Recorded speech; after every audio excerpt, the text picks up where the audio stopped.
Então, João usa uma palavra muito específica, nós já citamos, a palavra logos, como pronunciamos em português, para se referir a esse cujos dias são desde a eternidade.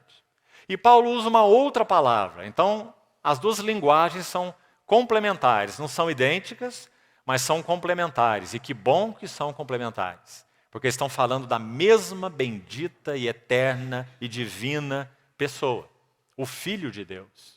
João o denomina pelo Espírito Santo, é claro, isso não é de João, né? Da boca de João, toda escritura é palavra inspirada de Deus.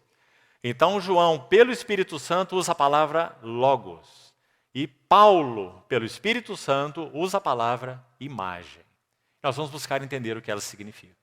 E vamos guardar aí no pano de fundo do que vamos falar hoje, nosso foco, encargo primordial é encarnação. Agora, como vermos quem é essa pessoa? Jesus Cristo, nosso Senhor. Jesus de Nazaré.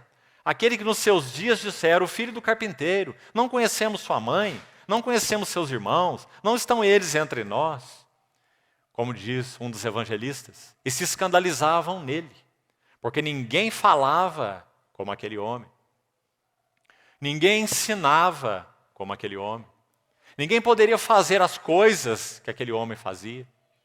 Um dos maiores naquela época, um rabi judeu, Nicodemos, um dos mais versados da época, por vergonha ou por medo, ou talvez pelos dois, ele foi procurar o Senhor Jesus de noite.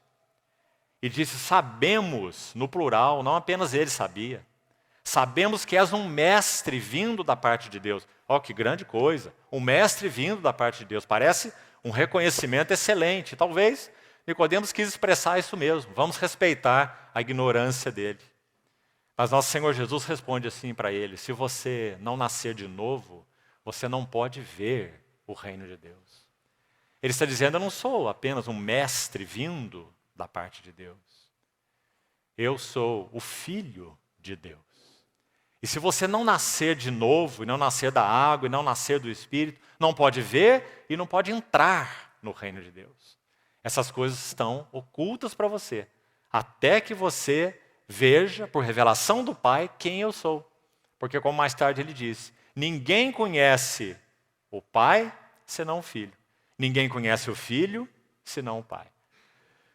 Então, queridos irmãos, quando João usa essa palavra logos, me permita alguns poucos e rápidos minutos para dar um pouco de fundo histórico. Interessante.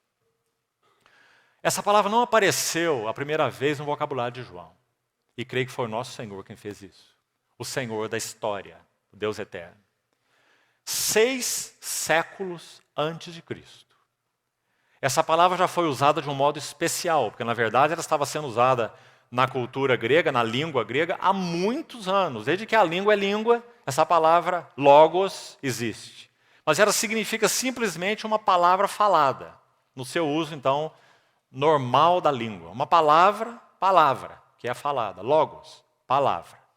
Mas, no 6º século antes de Cristo, segundo a história, que é bem específica nesse assunto, um homem, um filósofo grego de Éfeso, chamado Heráclito, ele usou pela primeira vez a palavra logos, significando não só palavra, mas significando algo mais. Mas veja, ele é apenas um filósofo, que não conhece nada a respeito de Deus. O Senhor Jesus não havia ainda se encarnado, são 6 séculos antes de Cristo, precisamente no ano 535 antes de Cristo. Por que isso aconteceu? Se os irmãos conhecem um pouquinho de história da filosofia, no século VI, o pensamento grego sofreu uma guinada de um pensamento mitológico. Nessa época viveu Homero, viveu Hesíodo. Todos aqui que estudaram um pouquinho de história conhecem esses homens, né? E esses homens tinham um pensamento puramente mitológico e escreviam suas obras de forma mitológica. Tinham os seus deuses, tinham os seus mitos, tinham as suas musas e todas essas coisas da mitologia grega, de séculos. No 6º século houve uma guinada no pensamento grego. E então, eles começaram a usar a sua mente para tentar entender o universo e as coisas criadas. saindo das mitologias, saindo dessas coisas, enfim, mitológicas, e partindo para um pensamento racional. Então aqui há muitos nomes que também são conhecidos de todos os irmãos. Pitágoras, Sócrates, Anaxímenes, esse Heráclito, inclusive, Tales de Mileto e tantos outros. Todos são dessa época. Quando o pensamento grego sofreu uma guinada de um pensamento mitológico para um pensamento racional. Então eles tentaram com a razão, que era impossível, é claro, compreender o universo e a sua beleza, sua ordem, sua harmonia, e começaram a filosofar e pesquisar. Aí nasceu a ciência, como nós a conhecemos, foi exatamente aí. Sócrates veio depois, Platão veio ainda depois, Aristóteles veio ainda depois, todas as três figuras tão conhecidas, né? Vieram nessa ordem. Sócrates, Platão, Aristóteles. Se você colocar essas três primeiras letras juntas, S-P-A, Sócrates, Platão e Aristóteles, você tem um spa filosófico.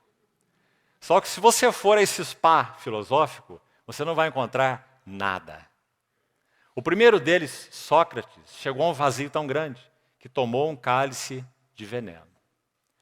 Aquele que dizia, conhece-te a ti mesmo. Mas é impossível que alguém se conheça a si mesmo, se primeiro ele não conhecer a glória de Deus na face de Cristo. Não conhecer a revelação da glória de Deus na face de Cristo. Então,